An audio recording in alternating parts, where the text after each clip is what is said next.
आज तो मैं सबको हरा दूंगा।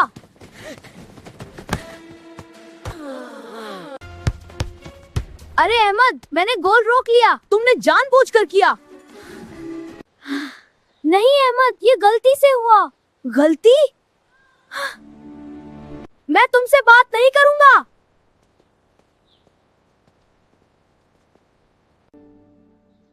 बेटा अहमद, जरा इधर आओ। जी दादा अबू। नबी करीम सल्लल्लाहु अलैहि वसल्लम ने फरमाया था,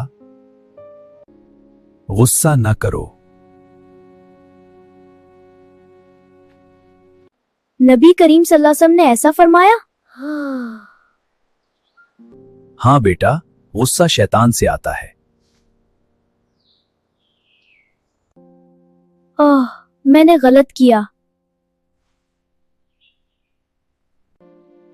मुझे माफ कर दो। कोई बात नहीं। आओ दोबारा खेलते हैं। मुझे दो। हाँ, शाबाश। जो गुस्सा कंट्रोल करे, अल्लाह उसे पसंद करता है। जी दादा। हाँ, हम खेलेंगे। कूल। अगर आपको ये कहानी अच्छी लगी हो तो लाइक करें, शेयर करें और सब्सक्राइब करें।